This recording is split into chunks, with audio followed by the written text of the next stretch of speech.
African Rural University (Aru) presents a package of appropriate technologies taught at the university in the fields of sustainable agriculture, vermiculture, microbanana propagation technology, indigenous microorganisms, organic fertilizer, organic fodder.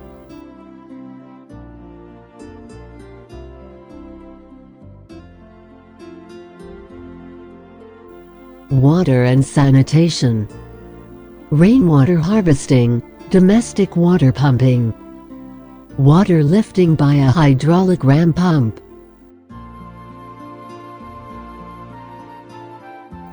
renewable energy, ethnomedicine, medicinal plant growing, arboretum, preparation, packaging. The students are also introduced to appropriate technologies in the 4IR, which embrace green energy use, less involvement of humans, extensive use of communication technologies such as smartphones and internet and digital control (PLC). During the field practice, Aru students are placed at sub-counties with epicenter managers who are Aru graduates and use the visionary approach to transform communities. During that period, students work with epicenter managers to demonstrate appropriate technologies at selected places in the sub-counties during their month practicum and one-year internship. The communities choose technologies that are appropriate and most relevant to their aspirations and priorities. The appropriateness of the technology is judged by its affordability, reliability, efficiency, low carbon print, and simplicity. Now, let us take a look at the students demonstrating some of the technologies at Aru. We begin with vermiculture under sustainable agriculture. My name is Sasura Bless, a Year 1 student at African Rural University, a specialist in vermiculture. Vermiculture is the rearing of earthworms to multiply their numbers for various purposes. And then vermicomposting is the use of earthworms to break down organic wastes to produce manure. To start up vermiculture, you need a vermi box, you need a vermi cover, polythene paper, plastic net, nails, grass, a gutter. To make the vermi box, you need timber and the nails to build it up. You need the polythene paper to put inside, you pin it inside the vermi box. The vermi cover. For the vermi cover, we use the plastic net. We pin it onto this wood, perforate it so that the earthworms get oxygen. Also, apart from putting the polythene paper inside the vermi box, you also put it on the roof to prevent direct sunlight, to prevent the water when, in case it rains, the water to enter into the vermi box. And we only allow in limited amounts of water, which we add manually. The vermi box is made in a slanting way because we want the water from the inside of this vermi box, the excess water, to flow over and be collected here in this bucket as the vermi liquid. We realize we have this gutter, so the water from the other side will flow over this gutter and be collected in this bucket. Punch holes at the basement of this box because we want the vermi to flow through and be collected in the bucket there. So we are putting the vermi box cover to maintain dark conditions within the box because earthworms like dark conditions in the bed, and earthworms can comfortably come out and feed. So we are putting this cover to prevent against entry by predators. This ash is also helping to prevent the entry of predators, mainly the red ants. You can call this one the growing media. Basically, these are feeds, earthworm feeds. So we put these feeds, the depth of the feeds should not exceed 10 centimeters. If you make it too deep, if you put too much of these things, they will generate heat during the decomposition process and the earthworms will die. But also, if you put too little, say if you put less than 5 centimeters depth of these feeds, that will be insufficient and the earthworms will finish it very fast and they will starve. After putting these feeds, you put water and then you do what you call inoculation. Inoculation is the introduction of the breeding stock. In this box, we started with about 2 kilograms in each of these boxes. So when you come and spread it on top here, they will dig and enter down. They will start feeding on these materials and breaking them down. You realize the cow dung can come maybe in this form, but at a later stage, it will be broken down into a fine powdered material, which we are calling vermicompost. So the earthworms are here. They cannot appear on the surface. They enter inside because they are running away from light. Number 2, they are looking for moist conditions. So they have to push through and enter into this material. This is the red wiggler, which is very good in breaking down organic material into manure. And here, the organic material which we are starting with, which we are using, is cow dung. So we keep topping up this material. Almost every after a week or 2 weeks, you come here and find what you added the other time is all eaten up, and you add. And every week we add 1 bucket. 1 bucket is about 5 kilograms, so we add it here. We want the water to be too much. So that's why we are allowing the excess to flow over and be collected down as vermiliquid. So we have 2 main products from this process of vermiculture and vermicomposting. The first one is called the vermicompost.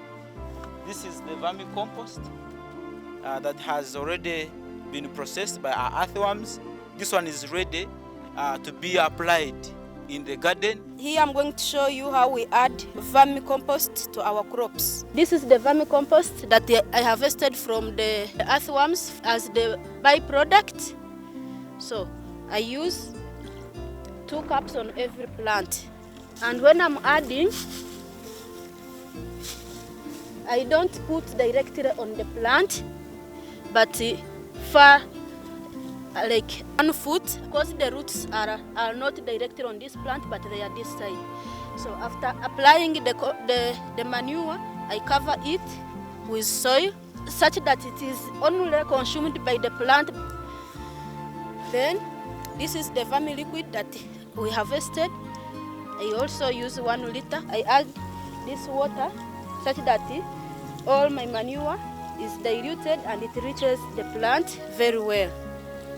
This method is very, very good because you don't incur a lot of money. After you have constructed the verm boxes and you have the manure, then you can carry on agriculture very well without incurring too much money, and the soil will remain fertile and you produce all year round. In this second section, one of the trainers takes us through multiplication of banana species using micro-banana propagation technology. We teach our students this technology, and when our students go to their communities, they also facilitate farmers through this technology, and it is multiplied throughout the entire community. The technology is simple because it requires low skills and it is not expensive. We'll use the locally available resources to establish the propagator. After uprooting them, you clean them first. You can clean them with water. You wash them. After washing them, then the second step after washing them, then you can drop them in boiled water to kill pests, like for 30 seconds. Then after that, you cut them into pieces. After you have cut and cleaned the comb very well. Then you plant it In the first chamber, then you cover it very well with rice husks. You And keep on doing watering it on a daily basis. So it depends on the breed or the nutrients that are within the sawdust that you have used. So it starts sprouting. And for example, now like this one, it has produced a number of plantlets. Like this one, if you want to have more, you cut it and divide it like into 2 or into 4. So you put it back in the second chamber. Now, like this one, it has got roots. That means it has grown. And then you pot it. And if they have overgrown like this, these ones, you don't pot them. You just remove them and you take them to the main garden. In this section, one of the trainers takes us through IMO and organic pesticides. Measure 6 cups of rice into 10 liters of water. When you put the rice in the water, the microorganisms will be attracted into this water. We have the useful bacteria and the harmful bacteria. By the 2 days, you will have collected enough microorganisms from the atmosphere to your liquid, and put something like a net to cover this bucket of ours so that other intruders don't enter. Then the next day after you have filtered, you will pack your liquid in a bottle. So the end product of this experiment should be looking like this. Add like a half a cup of molasses, a half of this. So that one will also be providing food for our useful bacteria, since they are interested in the sugar. We can apply this in those ones who are doing piggery production. We can apply this when we are using the sawdust, as in the beddings in the pigsty. We sprinkle in this end product, which is the IMO. It will be having the microorganisms which are responsible for eating or killing the harmful bacteria in this pigsty of ours. That smell, so even the people in town can practice the animal production like piggery or any other cattle and poultry production. And another thing is in the gardens, it will reduce the use of chemicals to kill these bacteria infections in different types of crops. When you're harvesting, you make sure you harvest the leaves. There are 2 processes of processing this, getting the pesticide from this. You can either use hot water or you can use cold water. This is the second stage, or after gathering. Again, there are various products you can use to make the organic pesticides. So this one was Tephrosia, and this one is neem leaves. And it depends on the materials you have readily available in your community. We get our products we harvested, we pound them using this. We make sure that we add in even the aloe vera to make it more bitter. In case we apply it on our vegetables, is making it unpalatable for the pest to feed on our leaves. After pounding this product of ours, when we are going to extract using cold water, we put in this container, we add in water. You make sure that the water is above the materials you have put in this container. Then when you are not going to use the cold water, you can use these clay pots. You put in what you have pounded. After that, you put it on fire. So when the water gets hot, it will be able to extract the medicinal properties from these leaves to the water you have put in here. Then your product will be ready for use.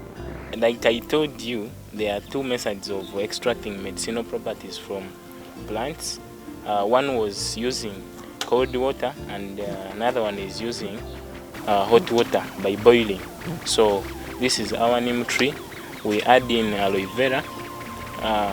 We also get the medicinal properties from aloe vera, so that it can help us in eliminating the pests from our vegetables and other plants. After cooking, we put it in a bucket, we cool it. After cooling it, we pack it in our containers. So when we are going to use it in the garden, we dilute it in a ratio of 1:1.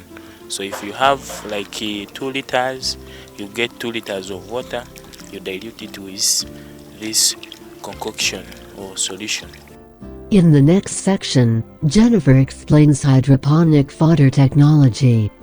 So the final product of this technology will look like this. You need to select your seeds carefully. You need to carefully mix the seed in water. So the ones that have floated, you remove and discard them. You have now to drain off the water.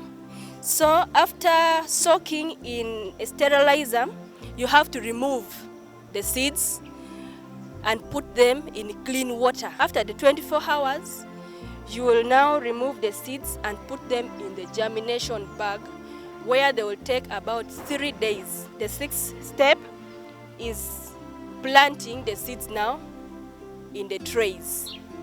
So there you cover the seed for 1 to 2 days to facilitate faster growth of the shoots. The first day after germination, this is how the seeds will look. The second day, this is how it will look. The third day, this is how the seedlings will look.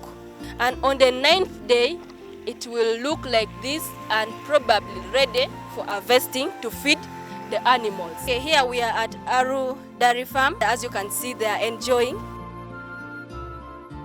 Water is one of the key things we need in life.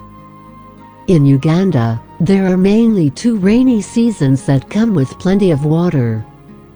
Meet a team of Aru students explaining technologies for rainwater harvesting, domestic water pumping, and water lifting using a hydraulic ram pump. I'm going to take you through the appropriate technologies that we are taught here at African Royal University, and after which we transform to the communities during the 1-month practicum and the 1-year internship, and afterwards when we are deployed as epicenter managers to transform the rural communities. But specifically now we are going to look at what we call a hand pump and how we can use a hand pump in rural communities. We are beginning the assembling process. We assemble the bigger valve to the main pipe, and this is how we do it. After fixing the bigger valve to the main pipe, then we get the small pipe. We also assemble it with the smaller valve. You have to be very careful about arrow is here. It shows you the direction of fixing the valve to the smaller pipe. Then next, we insert the smaller pipe with its valve into the main pipe like this, and then this is the adapter. We assemble the adapter to centralize the small pipe. After fixing it very properly and we ensure that it is firm, then we add the handle. And this is our handle. We fix it properly.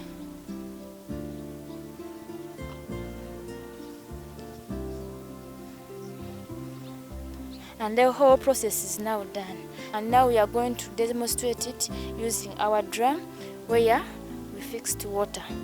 which is going to work as our underground tank.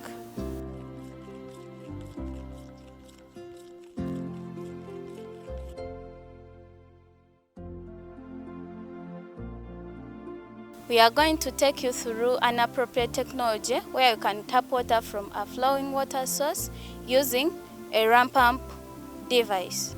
As you're seeing, this is the drive pipe from the water source to the T. Fix our first one-way valve. Then we are going to fix here the second one-way valve. Now we are going to use adjustable spanner to make sure that these nipples are tight enough in order we prevent linkages. This tap, it's where we are going to connect the delivery pipe.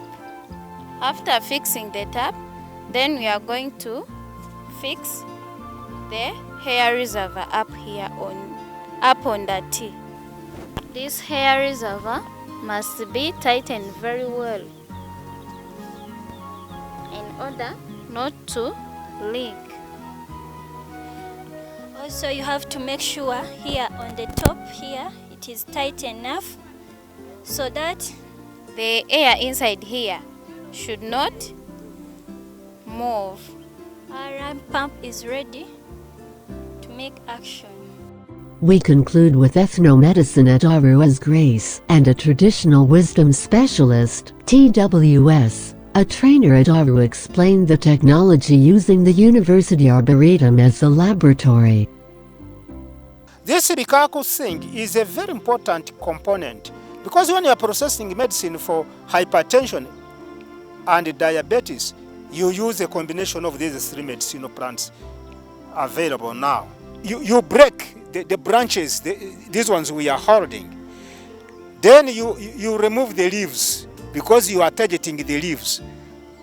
Then you put in a clean mortar. Then you pound. After pounding them, then you put on a saucepan. After doing that, then you do the same to another type of medicinal plant which goes along with this one. As it cools down, then you pack it in bottles like this one, this plastic bottle. And for us at African Rural University, we use these bottles which are purchased from the factory. Another person takes 6 tablespoonfuls. Then for a child can take, say, 1 mouthful, equivalent to 3 tablespoonfuls, 3 times a day, or depending on the instructions given to the producer of the medicine.